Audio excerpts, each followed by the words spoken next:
if you know yourself, Yeah. you don't have a need to defend your ego, to be defensive, to do any of the things that we see, like manipulate, whatever. Right. And You know? and you become a very secure person, actually. Yes. Because insecurity is one of the biggest problems I've seen, not just kids because they're still young, but even in adults. What could you do in this situation? Like, So what will you do, Shrey? what is the best way you can, honor someone? You lose the whole why. Yeah. And if there's no why, because innovation starts with a question. And then this is something that I've sort of learned from both media exposure, but as well as just sort of my own thoughts. It's not necessarily the actual action, but it's maybe the approach that matters. Right. So these are things that if you take away my name, if you take away my skin color, if you take away like my car, my house, whatever, these things all remain. Which is People so feel rare these uncomfortable. days. It's like, what do you mean? Like, I think the examples. peer pressure, I believe, because high school is a smaller pool and college is like a larger pool, and I think that should change. Well, it's a shortcut. Yeah. Because as an adult, you don't want to deal with it. Yeah. What does it mean to truly live by your values? Not just when it's easy, but when it costs you something. Today's guest is Shrey Thaker, a physician scientist in making, deep thinker, and a teacher at GGKLI, who believes that life is one shot and everything you do should be done with purpose and intention. Shrey sees the world differently. He believes curiosity is not just a personality trait, it's a compass. That integrity isn't about knowing what's right, it's about applying it under pressure. He has a lot of stories that will make you stop and think, and a perspective on human nature that you probably haven't heard before. Hi, Shrey. Hi, thank you so much for having me. I've been very excited to be on, so let's get right into it. I'm happy to share some stories and hopefully they're insightful. Of course. So let me tell my audience how I found your story, and I always feel it is important for them to know how I'm finding these people. So Pragna ji, she was my previous guest, and she was telling me multiple times, she told me, you should definitely talk to Shrey. I was like, maybe I was judging the book by the cover. I was like, you are another teacher at GGKLI. I already covered her topic. So I wasn't sure what I'm going to find, but I said, sure, let me just talk to you. And to my surprise, you had so much depth in your thinking. And as I was talking to you on phone, I felt like peeling an onion. And I was very amazed by the intellect you have, and you're such a deep thinker. So thank you for coming. Shrey, so we'll start off with a few questions, and then we'll discover more points. Yeah, absolutely. Yeah. You describe yourself as a mechanistic thinker who loves building things from scratch, and yet you're drawn to medicine and human behavior, now pursuing one of the most selective training paths in the country, which is MD PhD. When did you first realize that curiosity itself was a compass and not just a personality trait? And how did those two sides of you come together in physician scientist path you're on now? That's a really great question. So thank you for asking. First, I'll just say that I'm very thrilled to be here, and also that Pragyanti is a great mentor of mine. So she's always, even to this day, looking to enable different opportunities for me, which is what led me to here. And when you think about curiosity, I feel like there is a very unique element about curiosity that is innately human or is amplified in human beings compared to other members of the animal kingdom. Mm-hmm. The typical drive for any organism is the need to survive and reproduce, like that we learn in biology very early on. The interesting thing to me is that curiosity could be a benefit, and it can also be a cost to such an organism, right? And we humans are not that far removed from that basic concept. What really fascinated me about curiosity is that in comparison to maybe other animals, curiosity can maybe lead to the discovery of new resources, new food, or something like that. But it was never really seen before where someone or an organism's curiosity could impact at large the members of its nearby population or just species overall. And I think that this is where humanity or being a human being really embraces this feature of life, which is curiosity, this desire to expand, right? At the end of the day, curiosity is a desire to expand. Correct. And that desire to expand comes with risks, but it can also come with benefits. And when you zoom in a little bit on individual lives, when you look at pretty much any infant, any toddler or infant or even young child will innately be curious. And it's actually very ironic because most adults will spend a lot of time trying to temper that curiosity into a very funneled and streamlined thing that they have envisioned. But that curiosity is something that doesn't have to be taught because it's innately within us. Correct. And because it's innately within us, it's not necessarily a trait, I would argue. For example, a personality trait is someone's personality tendency to do something in a certain way or approach a situation in a certain way.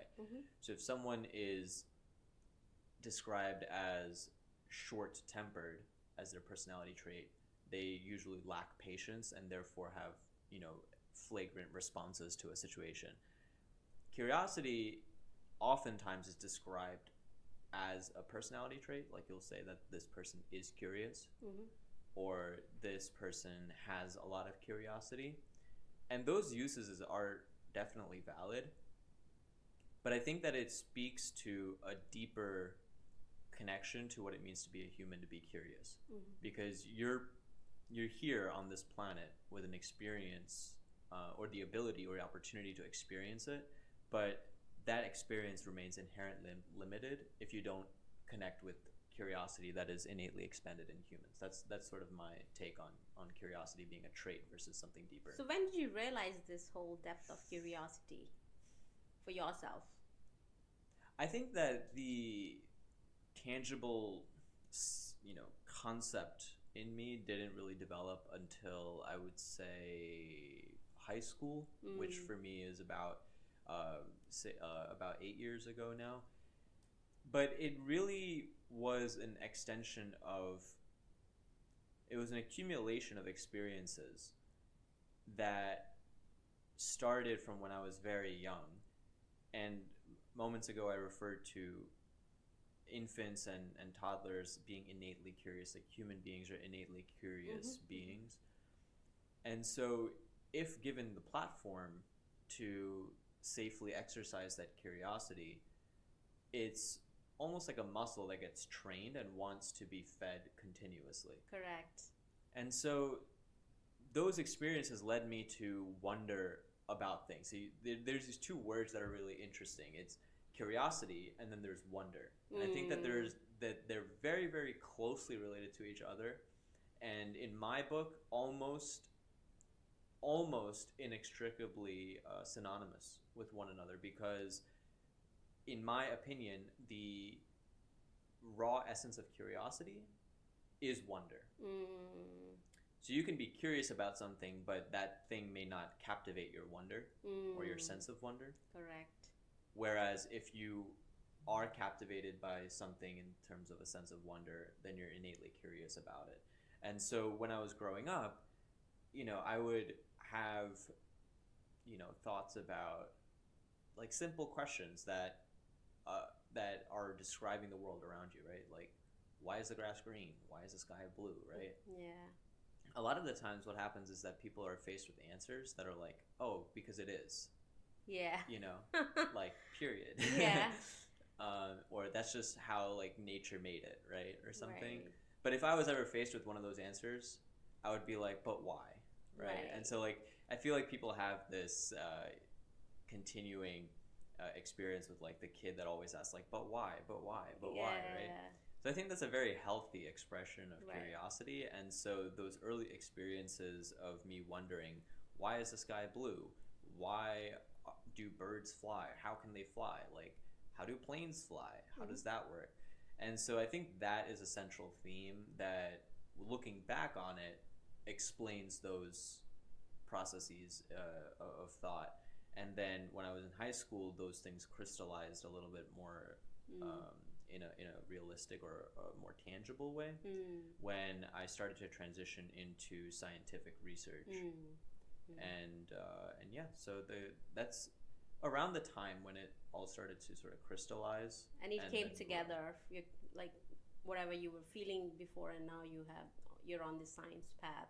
It all came together. Yeah, I would say so. I think that it was, again, an accumulation. It was a trajectory rather than a predetermined destination. Right. And I think at every turn of that trajectory, there were new experiences that either informed if I was on the right track or if I had to pivot a little bit more, depending on what I learned from those experiences, for sure. And yeah, I think one of the important things is that, when you think about like people who are going through their individual journeys, I think that the traits or the skills, I would rather say, that propel people towards aligning themselves with their inner selves more is inherently wonder and curiosity, not necessarily about the external world, about what is internal to yourself as well. And so again, that theme of curiosity has really been the central pillar of like pretty much my external and internal exploration. And I can go on about like different forms that it took throughout the years, but those are merely reflections of like more of the central theme, which I'm able to now say after this many years. Right. And what amazed me, of course, you are very curious, but like I haven't met a lot of people who can use their curiosity to be so observing about life, especially about human behavior, which brings me to my next question. When you were a kid and your aunt passed away from cancer, you noticed something striking. People who claimed to love her weren't living by the values she embodied. You were processing grief and a lesson in human nature at the same time. How did that shape the person you decided to become? Yeah, that's a really good question. I think that for that experience, it was really.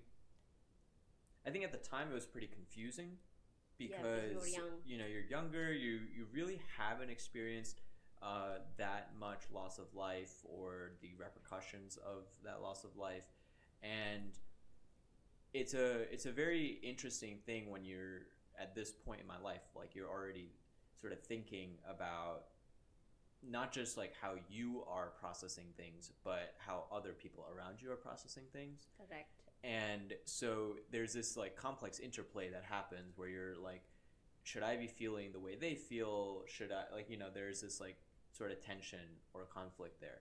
Now, this was my interpretation of kind of like what fell out in the long term of this situation. And so, my aunt was a person that like universally almost was accepted by everyone in her life as someone that like she'd walk into the room and you'd like automatically feel better, And so that alone is like something we can unpack, but that was the essence of who she was as a person.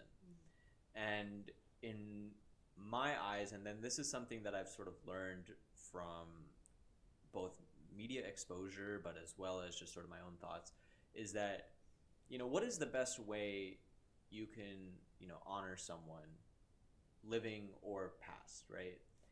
And it's sort of this quote like rings out in my mind, you've probably heard very many variations of it, but the essence of it is essentially that a person dies twice.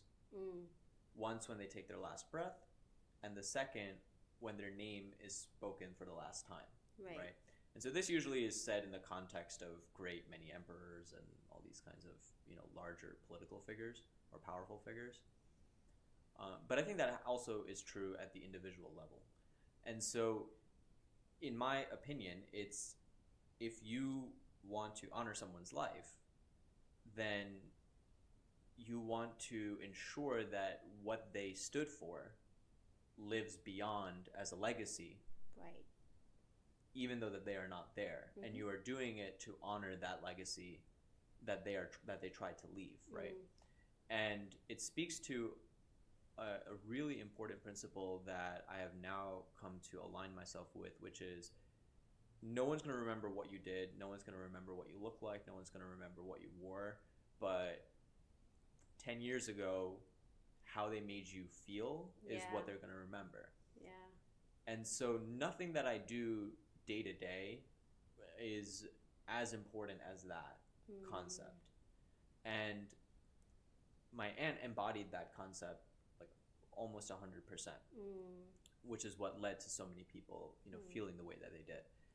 Now, after she passed, there were instances where I was trying to reconcile this version of honoring someone's legacy and values and effect on others, and then the people who, and everyone processes grief differently, and the people that would claim to have valued someone who held up this, pillar of virtue, and then do the exact opposite.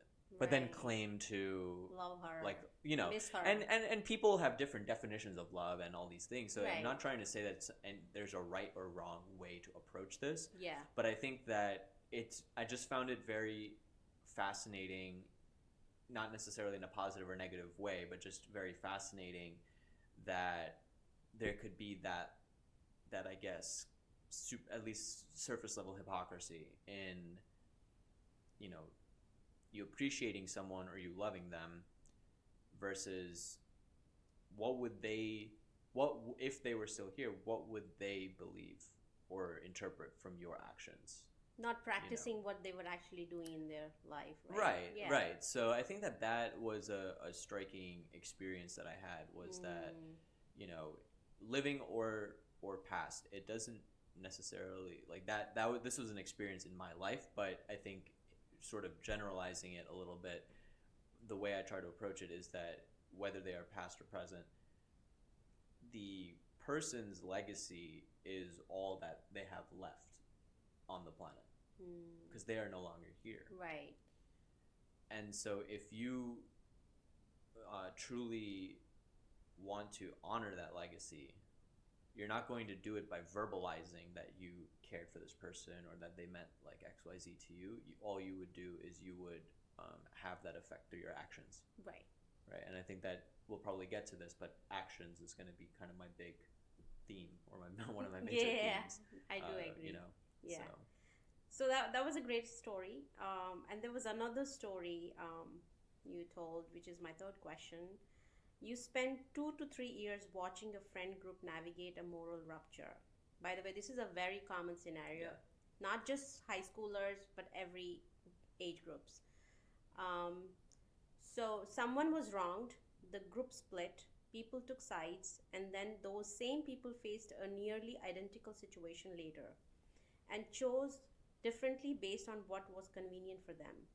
What does that kind of slow burn observation teach you about how people actually relate to their own principles under social pressure? Yeah, this is a fantastic question, and like you said, it really speaks to like pretty much all walks of life. Definitely. I think that, and me being, inherently someone who's curious about biology and the world, I sort of frame it like this. So I see it as a tension between an individual's desire for self-preservation versus their ability to judge situations apart from that. And so what I mean by that is people will choose to be right when it's convenient for them. But then it begs the question, is it right? Is it actually right? Right. What they're doing, if that's the reason, right? And that's still an unresolved philosophical debate. So what I think was interesting for me in this situation you were describing was basically there was a friend group, and then within that friend group, one person wronged someone else. And now when you step away from who is who and what is going on specifically, you have a situation where if you just look at a third person point of view, you can objectively say that person A was genuinely wronging person B, right? And so in this situation now, it was sort of a no-brainer that, of course, you sort of side with person B because like the thing that person A did was like actually like harmful and hurtful, right? And so there's just no question about that.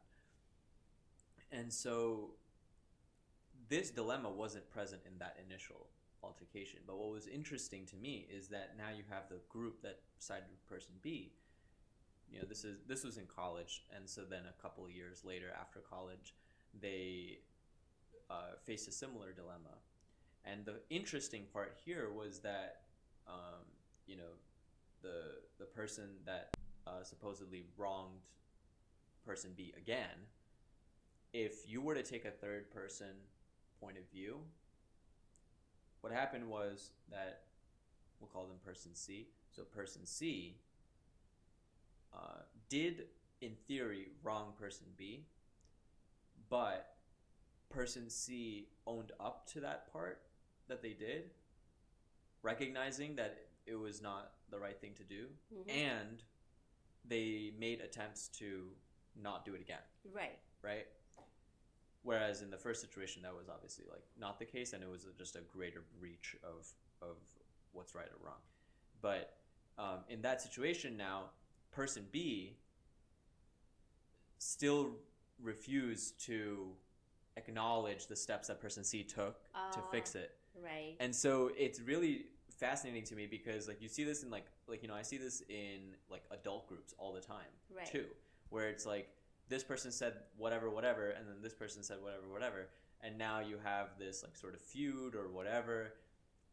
And honestly, like, again, this is just drawing back to like what I was saying initially. Like, we have better things to do in this world than to like deal with that. In my opinion, I just think that, you know, if people are right when they want to be right, then they are following an inconsistent compass that at the end of the day, and this is like sort of the bigger picture here, at the end of the day, if you don't have a compass that you can align with consistently, this is where we see like at 30, at 40, at 50, at 60 years old, people will say like, oh, it feels like I'm so lost, or it feels like I haven't done anything with my life, or any variation of this sentiment. The reason for that is because they've spent so much time divulging all of their energy, effort, and resources into external things. And all of those things have been done without a deliberate intention or a deliberate compass driving those things. And the compass is not something you're necessarily born with. It's something that you're dynamically evolving all the time. Right. And so experiences like this will teach you, like, wait, this is what happens, so like how do I feel about that? Would I do that same thing again? How would I approach it differently? These are, you know, reflective questions that can help you sharpen that compass, and it's always going to be evolving. But if that is your central place, if that is your home to then depart to all these things from, then you become much more in tune, not just with yourself, but also with how much does all this stuff actually matter? Correct. How much does this stuff actually matter? And that's an important point, especially for example, high school students and college students, where to them, especially in their complex social dynamics, like that means a lot to their daily life. Right. If they have an impression about XYZ person, they're going to see that person every single day. You know, when you get into adulthood, it's a little bit different because you don't really necessarily interact with people that often. But especially for younger people, and nowadays, you know, we're living through a generation, a couple generations where mental health is like at a complete rock bottom. Right. Which is very ironic, despite having like the most comfort humans have ever had in their entire history of being on the planet. And so I think that that's the essence of this situation, where it's like, are you motivated by a momentary self-preservation urge, or are you trying to build something deeper that lets you admit that, hey, I was actually wrong, and I want to just go upward from here? And I think that that is missing from a lot of people. So in this example, what do you think person B would have done to show the growth? Right. So I think that so growth is external and internal, right? Now, whether or not the person B has internal growth, I have no idea, right? I never like talked to them about it specifically or anything. I think they particularly don't like to talk about it, which all of it, by the way. Like, what would they have Yeah. done in this situation? You know, I think that they could have, in the second situation where person C admitted they were wrong, and you know, person B also did wrong things. Like, it's not like everyone was like completely white or black. Right. But person B could have appreciated the apology, and the key is the apology and the corrective action Correct. that person C took to try and repair what damage was done. Trying to imagine a friendship or a relationship that has no flaws is basically too idealistic to be true. So it's not necessarily about preventing the fall as much as it is about getting back up from it. And so person B in this situation should have maybe even verbalized, saying like, okay, like when you did this, this is the effect that it had on me. But at the same time, I see that you're doing XYZ to acknowledge that it happened, acknowledge how I felt, and then try to take actions to correct and or prevent it from happening again. What more can person C do, to put it frankly, right? If after that person B is still bitter, like that's something that has to be worked on by person B. You know? So why do you think person B was hypocrite, not accepting person C's apology in this case? I think it has to do a lot with personality and some of our inner drives. So our inner drives, biologically, are self-preservation, and this is especially enhanced in people who had childhoods where external validation was the key. Right. And you know, you'll see this a lot in almost every culture, but from my experiences, especially in South Asian culture, Yeah. like kids here, you know, you have to get a good grade or else, like, you know, like that's one example. So for the kid, that just means that I have to do anything by all means to get the good grade. Yeah. Right? Now, I don't know about like, you know, I'm sure it produces results, that approach, but it's also very damaging long term for that child's relationships. From what I've observed, people who tend to be very committed to self-preservation, in other words, defensive or trying to protect their ego or their sense of self, they are usually the people that are furthest away from understanding themselves. Because inherently, if you understand yourself and accept yourself, you have no need to do any of those things when confronted with such a situation. And so if you have person B that grew up in an environment that consistently valued external validation, then for them, all that mattered was not the hard work of aligning themselves with anything internal, and then external things would follow, because that's like a little bit of a longer sort of process. It's almost like exercising at the gym. Like, you don't see results until like later. Right. And so, you know, our society, our culture always prioritizes the result. Right. And therefore, and also the result can come without doing the internal work to make yourself more competent or more aligned with yourself. And so that subversion directly to the result is kind of what we're seeing now in a lot of people. Right. And I think that it's that subversion that needs to be assessed very heavily. I don't think so. It's even taught in the schools properly. No, and that's a really good point, because the example I was going to bring up just now is in schools, right? Let's take a math class. In math class, you have to get You have to know all of your algebra solutions or whatever. You have to get a good grade on your test, and you have to get a good grade on the class. So you can do all of that without ever having understood what algebra even is. Yeah. All you have to, and this is especially true for like standardized tests. Like you hear this all the time, where people who do well in standardized tests aren't necessarily like the smartest people. They're just people that know how to do standardized tests. Yeah. Right? And so if you're smart, you'll do well in the standardized test, but you don't have to be smart to do well in the standardized test. Right. But we only care about the standardized test, not Correct. about being smart. Right. As an example. And so if you only care about how many friends you have, and you don't care about what it takes to become a good friend yourself, this is where like a lot of these situations start arising, and it's that conflict. Totally makes sense. Thank you.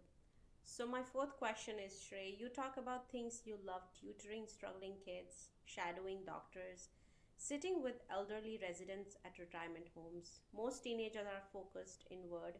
What kept drawing you outward towards other people's struggles? Yeah, I think that the one of the things that ties together those things is this concept of paying back. And again, this is slightly aligned with the idea that people remember how you make them feel, but the idea that at the end of the day, all we can really do as a life, like as a biological life, you're a net zero. Right. You start from nothing and you end with nothing. Nothing. Right. So there's literally like nothing you gain, like net gain. Right. And different spiritual or religious practices may differ on that, but from the truest sense, there's a net zero. Now, in my opinion, you almost, out of respect for the opportunity that you got to experience the planet, you owe the planet something. Right. And so in owing the planet something, what can a mere human being, like a speck on this giant planet, like even do? And it's not like, oh, you have to solve like world hunger or something like that, but if you just abide by this idea that any interaction that you have, or any place or situation that you encounter, if those things leave 10% better than they were before you got there, like you've done your part to this greater theme of trying to pay respect to the opportunity that you got to live here. And in that way, from a physical point of view, you're still a net zero, but along that journey, you maybe have increased some distance that you went for this theme. Okay. And so those things are reflective of that. Okay. Whether it's like tutoring, especially when someone's like struggling, and like I'm someone that if they're struggling, like I'll be able to pick up on it, and I won't move on until I know that they actually understand it. So sometimes I'll have to explain a concept like 2 or 3 different ways, and then they finally get it. And I think that I would like that feeling of seeing that struggle, and then finally like they get it, is a very satisfying and fulfilling feeling. Yeah. And that extends to all of the other activities that you mentioned as well. So did you see people around doing it? How it came to you at such a young age? I think the concept came pretty organically when I'm thinking about, this is like I think around high school, I was like starting to think about not just getting into like good colleges or like everything that high schoolers think about, but also like what is the whole point? Like why do I want to go to a good college? Why do I want to do this, right? And then when some of these experiences that you mentioned, like tutoring or volunteering at a retirement home, or even shadowing physicians, those all spoke to me in this sense that, okay, I think the reason why I enjoyed those things is because of what I said earlier, is because I left the place even a little bit brighter than it would have. You got that without. experience, yeah. And then the fulfillment I felt from that was unparalleled from other things, and therefore that informed, my Path. desire to like do that, Okay. in a more like real way. Okay, sounds Mhm. good. Let's talk about GGKLI. Sure. So, in your workshops at GGKLI, you ask students the difference between what they should do and what they actually do, and then push them to close that gap. Why do you think that gap exists? And what's the most honest answer you've ever gotten from a student? So And in maybe these, explain with an yeah, example in these also. in these workshops, what we've been doing in these classes is that I want to expose the thought process of having to choose between what you know is right and what is easy. So there's this quote from Harry Potter that I really love, and it's from one of my favorite characters, and he says that soon we must choose between what is right and what is easy. Right. And I think that quote pretty much summarizes like moral dilemmas in a nutshell. Mm-hmm. And I think that one of the examples that was really fruitful for a lot of students was like the example of like gossip. Basically, it was a very not like it's not like a life or death situation or anything. But for example, like I asked the students like, who here thinks it's wrong to talk about someone else behind their back, and like pretty much everyone raises their hand because like we learned that when we were 5, right? So common, right? And so everyone raises their hand, and I'm like, okay, the next question is, in the last week, how many of you have heard or have talked about other people behind their back? And like pretty much everyone raises their hand too. Right. So I'm like, let's think about that for a second, right? And just kind of like sit for a few minutes, and you can start to see like the gears turning in like some people's head. They're like, wait, like that doesn't make sense, right? Right. And so this was one of the earliest examples that I gave, which was, why is it so hard to not talk about someone else behind their back, or if someone is doing that near you when you know it's wrong? Yeah, because the value is not to talk bad, right? Like Right. a bitch about anybody, right? Right. That's the value, and now we're easily slipping that value away. Yeah, and that's why I chose that example. I wasn't saying like, oh, do you save this life or not? Like, no, you don't like face that situation, right? Yeah. But every single day, I'm sure you hear like 8 events of someone saying, oh, you won't ever guess what this person did, like whatever. Right. So I think that the once those gears started turning, we started then navigating like how this feels, and this was just like an example of like a larger thing, the theme of values versus what people call you have to be practical sometimes, which right. I have qualms with. Right. And so what we started doing then was we started coming up with strategies as to how to go through these situations where you can still abide by your values without alienating yourself socially, right? That's usually the tension. Correct. The tension is like if you were on an island by yourself, you'd be perfectly fine with your values, right? But the fact is that you will have values that other people don't. And even if your values align, you may adhere to them to a different degree than other people do. Correct. And so that is the tension. Right. That needs to be resolved. And this is particularly important for people who are transitioning into like new phases of their life. So for example, middle school to high school to college, right? College to young adult, and so on and so forth. Because usually with these changes comes a brand new change in environment. And if you don't know how to navigate the tension between what you know is right versus what other people around you are doing or saying is right, you're going to be in trouble. Right? You lose yourself. You lose yourself, and this is a very like sort of a darker example, but it's a very real concern, which is the transition from high school to college. Right. Is something that a lot of parents and now kids are familiar with. And here, what is like what would you say is like a major concern for parents when their kid is going to college, like far away? Yeah. What would you say is like a concern? Like, what do you think? I think the right company. Right, but like, why do you want the right company? Because they will be surrounded by good people, good values. But what are you trying to prevent? getting into bad habits. Right. So bad habits, and like everyone knows what they are, right? Right. So that's the key, right? But you are not going to be there, right? Right. To like give them the answers Right. to, oh, do this, do that. Right. And so now what is left? They are left with their internal compass, wherever that may stand by the end of 12th grade. Right. And now they're in this big world of independence. Right. Right, which is terrifying. Right. But then I come back and question, why should it be terrifying if they have a good way to navigate the world with their values? Right. Right? Yeah. And so it shouldn't be so terrifying. I mean, there's always going to be that unknown element to it, but it shouldn't be so petrifying. Right. If the first 18 years of their life was spent practicing, yeah, exactly, how to navigate situations while adhering to their values, right?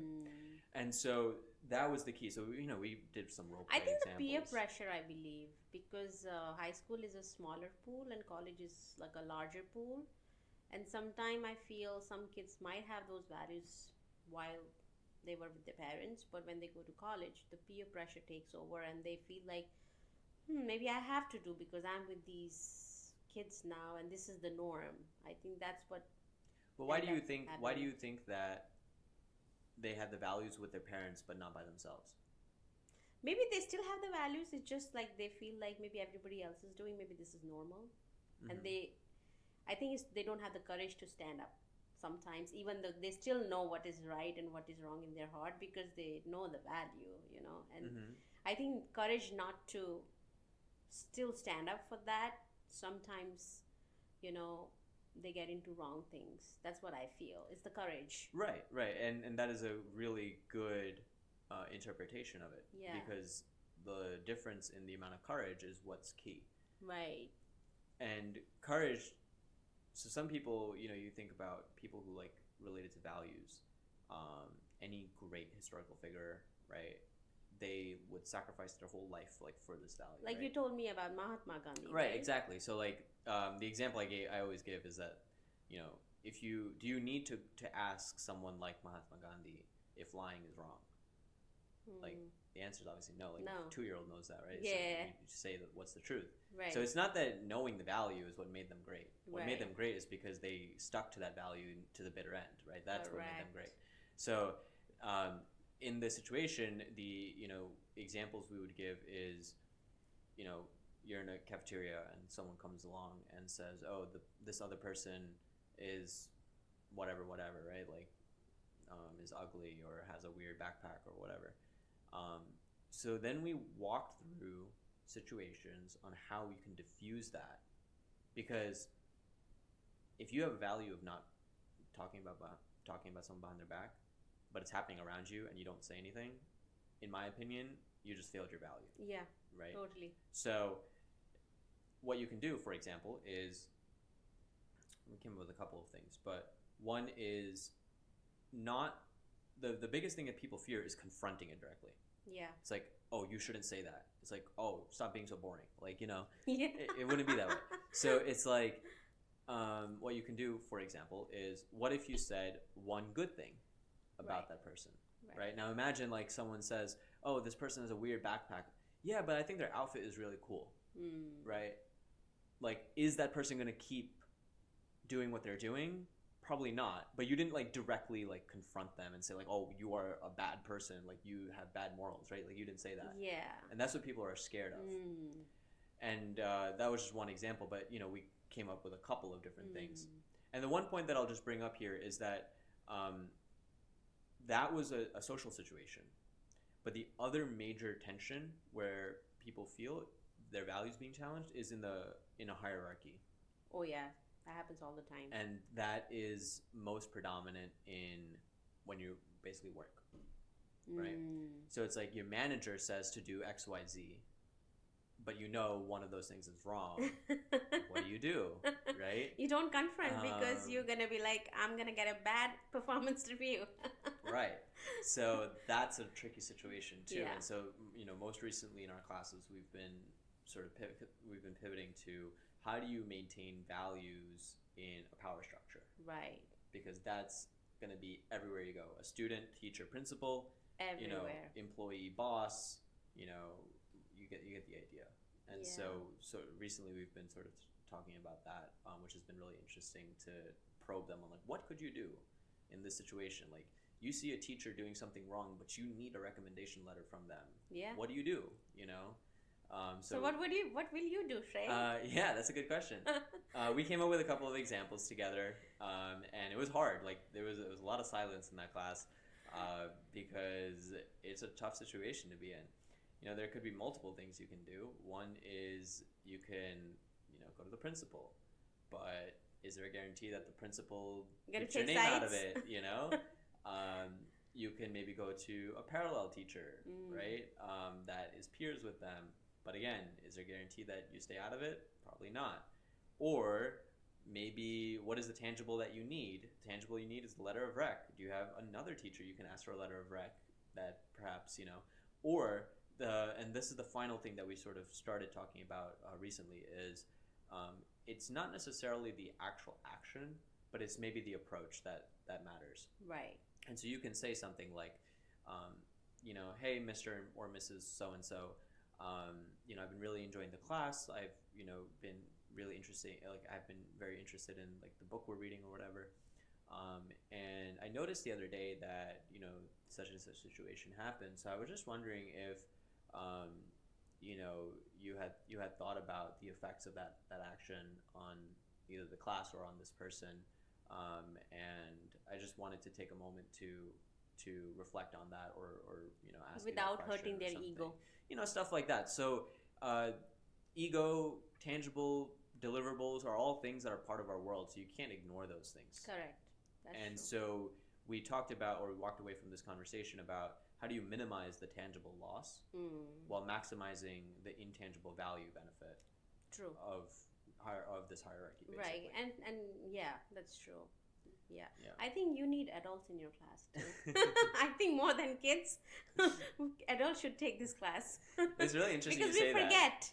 Yeah, it's really interesting you say that because we did last year. I did one adult session and they all seem to really like it. So maybe we'll bring it back. Yes. I'm sure there are a lot of people who are gonna love this class. Great topic. Another interesting thing I found while we had the pre-interview, you have a favorite villain character from a show, someone with a backward moral code, who you argue has more integrity than the heroes. Make that case for me. Yeah. Why does that resonate with you so deeply? So this is a really extreme example, and out of context, it's going to seem like really bad. But here I go. So the show, it's a cartoon. It's called Full Metal Alchemist. And in this cartoon, there are good guys and villains, right? And there's a particular villain that has all the worst kinds of tendencies, like murder and war crimes and like all this like bad stuff. And the fascinating thing for me about this character is that more than action, he usually challenges the protagonists on their philosophy. So he does pose like an actual threat in the show, but what happens is during their confrontations, it's not just your typical like fight scene or whatever. It's a lot of it has to do with like why do you guys believe, so these main characters, they believe that they want to be able to sort of, you'll see the influence that media has, some sorts of media has on me, but essentially this whole world or the cartoon is based on this principle called equivalent exchange. It goes back to like ancient alchemy, and this idea that in order to obtain something, you have to give something of equal value. But basically throughout the show, the protagonists are trying to figure out this concept of, how I talked about the net zero of life, but during that process, being able to add something to to oneself or to others.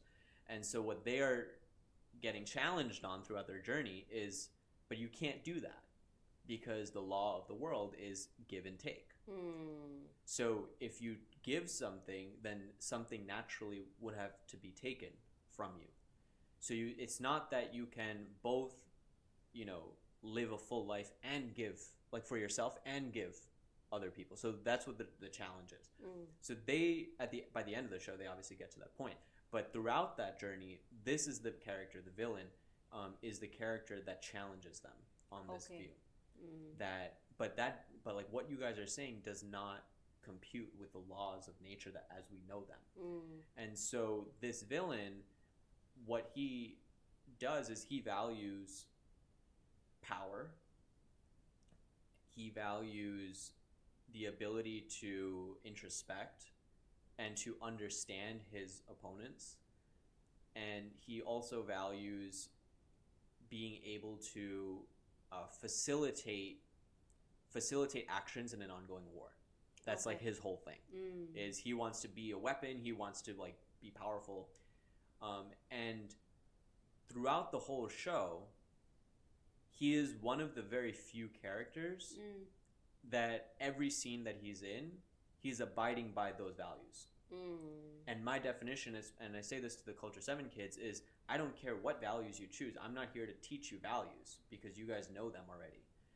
My goal here is to make you appreciate that by constantly honing your compass of values and trying to stick to it and navigating the world through that is going to make you a much more resilient and competent person. And therefore having a more fulfilled feeling at the end of the day. So this is an extreme example whereby someone who has values that I think universally we would say are bad, no matter what situation he's in, sticks by those values. And the word integrity, by definition, is sticking to a moral code. It doesn't say that you have to stick to a good moral code. You're right. It just says you have to stick to a moral code, no matter what. Right. And so integrity is sticking to one's moral code. And he does that, by definition. And I bring that, I sometimes use that definition as an extreme example of what it means to live by a value-based code, whatever those values may be. And that's up to you. That's your life experience will inform the values that matter to you. But Shrey, I'll challenge you in that. Even though you said he has great integrity, this villain character, but he's still doing wrong things.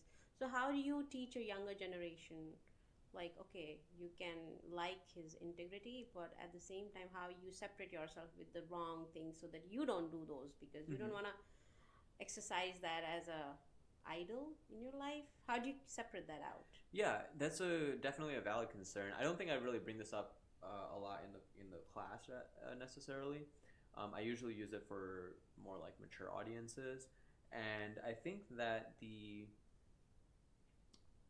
it requires some level of nuanced maturity to understand that people and characters are multidimensional.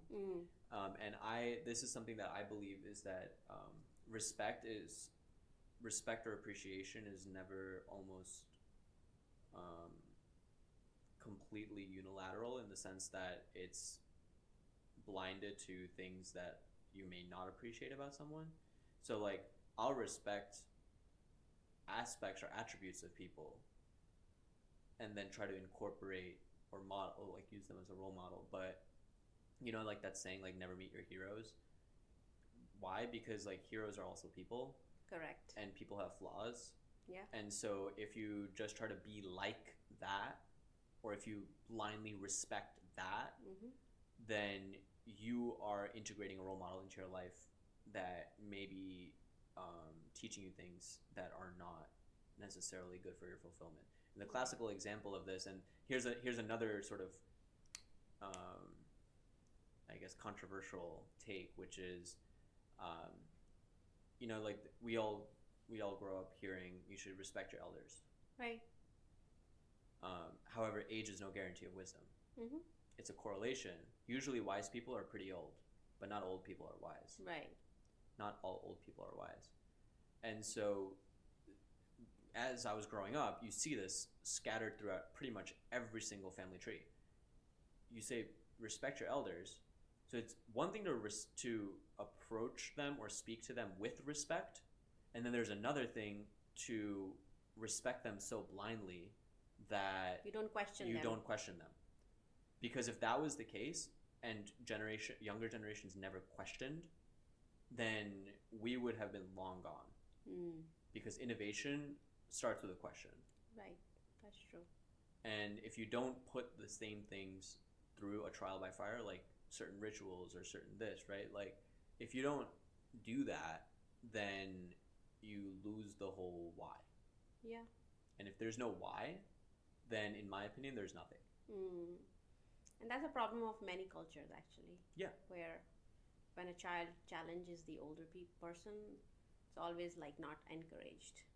Right. And I think that should change. Well, it's a shortcut.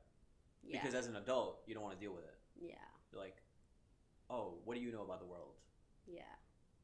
Honestly, what a child's perspective brings is actually ignorance of the world. Right. Because you lose that as you get older. Correct. If you don't have an innately honed and protected sense of wonder and curiosity that allows you to observe things from that vantage point, then you're going to be solidified further and further down what your worldview is. Yeah, true. And so if you lose sight of the value of questioning or wonder that a child innately has, and you just tell them, oh, like, what do you know? You don't know anything. Yeah. Then you're severely discounting your potential to grow as a person as you get older. True. Sounds good. We are actually at the last question round. Oh, great. You often speak about the importance of upholding your values. I think we've touched upon it a bit. But you also acknowledge that real life is messy. There are moments where standing firm could cost you financially, socially, and professionally. How do you decide when to hold the line and when to find a smarter, more strategic way to honor what you believe in without burning everything down? This will all depend on the cost. Basically, it comes down to cost-benefit analysis. And in certain phases of life, you are going to have certain costs that in that moment are costs that you appraise at a higher level compared to a benefit of something else. Later in life or earlier in life, you may have had the privilege of weighing those costs and benefits differently. But in that moment, you do what you appraise. But it's all a cost-benefit analysis. So, for example, if I call someone out for doing something wrong, but that person is in charge of my salary or something, but already like my family is struggling to like make ends meet. So like, what is the cost and what is the benefit? So the benefit is that, okay, well, maybe I called them out on like online or whatever that they did, right? That's the benefit, but the cost is... And then stood up with your values, right? Right, and you stood up with the values, right? Yeah. But the cost, obviously, is that, like, other people in your life now that depend on you are going to go hungry. Yeah. Right? So, like, in that situation, you go back to your list of values, and this is the important part. A list of values makes it sound like you, like, take a Post-it, like, write it down, and stick it on your wall. Like, that's not the case at all. It's a constantly dynamic process. And so in certain situations, you may value honesty more than you will value, some other things like self-preservation.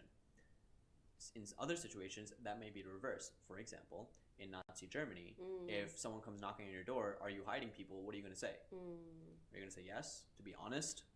Like, no, you're going to protect. You're going to choose the value of protecting human life, right? Yeah.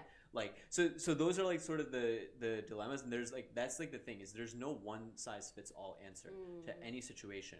And so the key thing that I especially try to do in culture, in the culture class, is practice having them exercise their list of values. First of all, a lot of them didn't even have any, like a list. I'm saying, like, people will say, like, I'm such a such person, I'm an honest person, I'm this person, I'm whatever.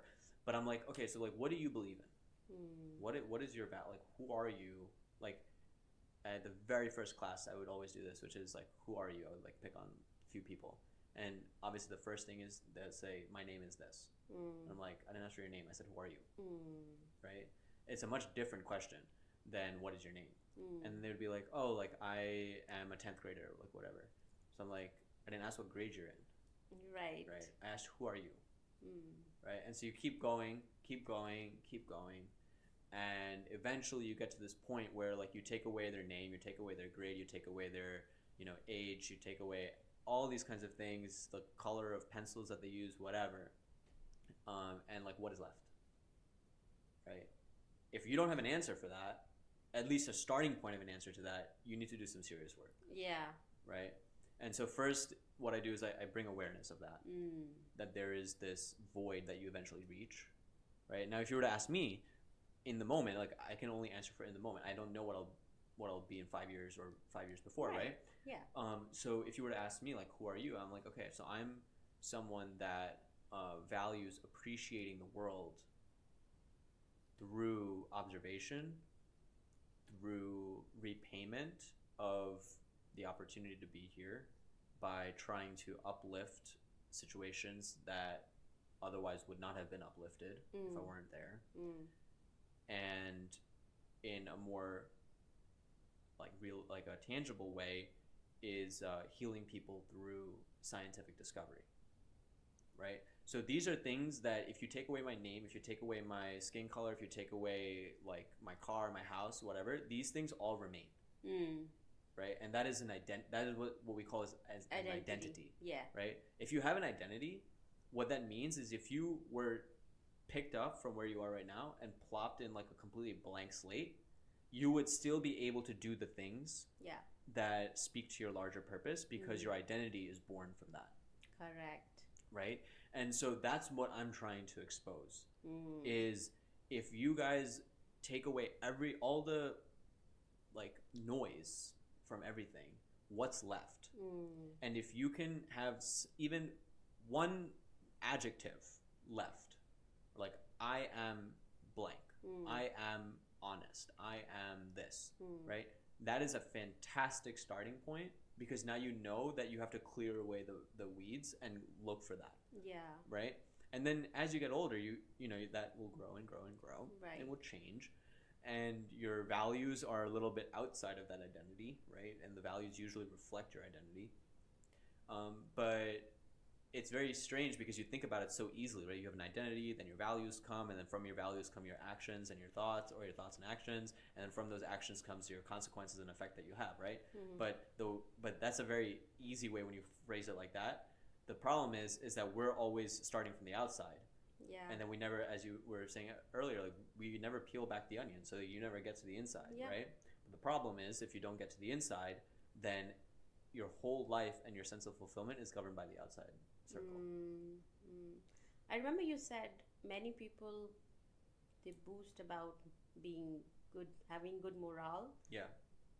For the ego. Yeah. But they don't do it, practice it. Yeah. So I think having values, but I think by sticking to those values in some manner, because you still live in this world, right? Like, I think that's what you teach, like how strategically you can... Yeah, so how to strategically implement what people would call, oh, that's in an ideal world. Right. But we live in reality, right? Like Right. that phrase I hate, absolutely. Right. Because that suggests that values are for Sunday. Correct. Yes. And the rest of the week you can do whatever you want. Yeah. Right? And that's not the case. Right. That's not what it means to have integrity. Correct. That's not what it means to have values. That's not what it means to live a fulfilled, purpose-driven life. Right? Because you are alive 24 hours of the day, 7 Right. days a week. Yeah. So if you want to be someone who lives by values and has integrity, then that applies 24/7, 365. True. Not just on Sundays, right? True. And I think that's like the biggest challenge that people have. And I think that the way to do it is to strip away all these noisy decorations and hone in on what is your identity. Right. Experiences will inform you, right? And it's not something that you're born with. People have to go on that inward journey on their own. And you know, I always get asked for like practical things, like how to do that. you have a lot of noise right now in the world. Like, I keep using that word, but it's true, because you have digital noise, you have physical noise, and you have environmental clutter, both inside and outside you. And so it's really just about spring cleaning that clutter and allowing yourself the space to actually see what's left. Correct. Right? Like, if you have a dirty room, you're never going to find your keys in that dirty room, right? You're going to have to give yourself a comfort, or learn to be comfortable in silence. Yeah. And so, instead of checking your phone while you're waiting for someone, just sit by yourself. Yeah. In silence. Just saying that is making probably Which people is so feel rare uncomfortable. these days. It's like, what do you mean? Like, sit. Like, just the thought of having to sit in silence, doing nothing for 5 minutes. Yeah.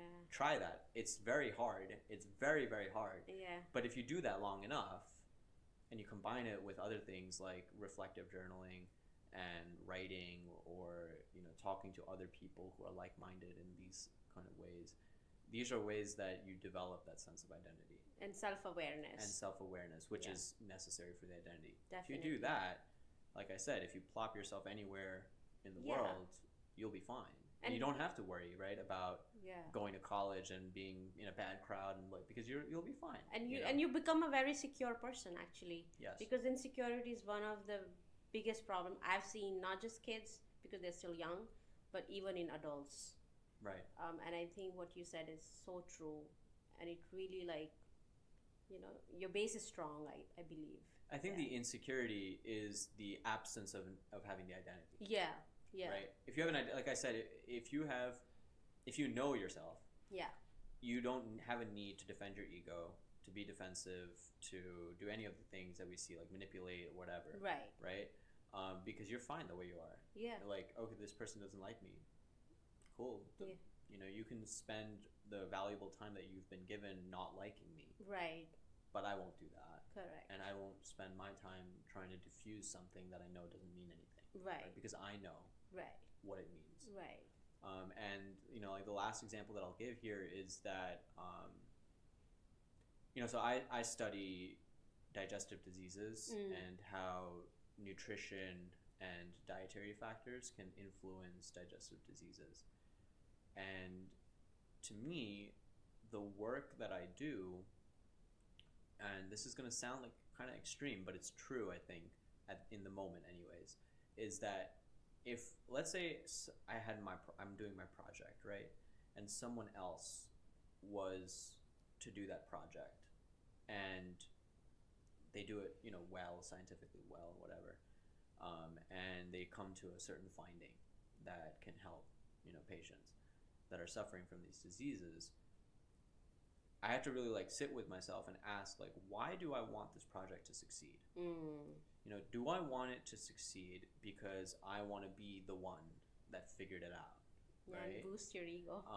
Do I want to be the one that solved this issue or whatever? So when you ask that question, it's a pretty deep question actually, which is if someone else, and this is a thought experiment sort of I came up with for myself when I was thinking about this, is if someone else were to do this and I was nowhere near it, or if I were to do it but it was forbidden for anyone to know who did it and all they had was the findings, would it be okay? And the easiest answer of my life was that would be fine. What that meant to me was that I'm doing the work because I want the effect of that work to go on to the patients. That's all I care about. I don't care that I'm the one that's doing the work or will get the credit. Right. And that's I came to this because you asked me about what I'm kind of in the tension of right now. And the tension right now is as a graduate student, you are sort of up and coming. No one knows you. Right? So you're constantly sort of trying to get yourself out there and make yourself known that oh guys, I'm doing this and this and this. And then for me, I also have a larger goal of trying to heal people through this particular kind of science. And so I had to start sort of checking myself to seeing why do I care so much about getting the credit? right? Is it because I need to establish myself in the field to get good collaborations to do better work? That's like one fantastic optimistic case. Is it because or is it because I want people to know that I was the one that did it, right? And those are two very different types of recognition. Correct. And so that was the dilemma I was sort of facing most recently in the last few months. And then I came up with that thought experiment to sort of untangle that for myself. And so, in the moment, I'm thinking that, yeah, if, they may have done it differently. Like, I definitely will own that I do things in a very particular way. But as long as the outcome was scientifically sound and it was actually going to help heal people, by all means, like, I'll applaud that, and that's one example of, like, this constant renewal and chipping away at this, like, you come across this experience or this dilemma, like, how do you handle that? How do you then go back to your identity, which you've spent so many years trying to forge? It's like, enough already. Like, that's not how it's never ending. Yeah. Right. I think what you said is basically trying to live the most truest version of yourself, and that's why you do those analysis with your behavior as you go in life. And it is very true. We need to do that so that we don't deviate from who we are, right? Right. Yeah. Right. So, Shrey, this was amazing. I think you're wise beyond your years. Thank you.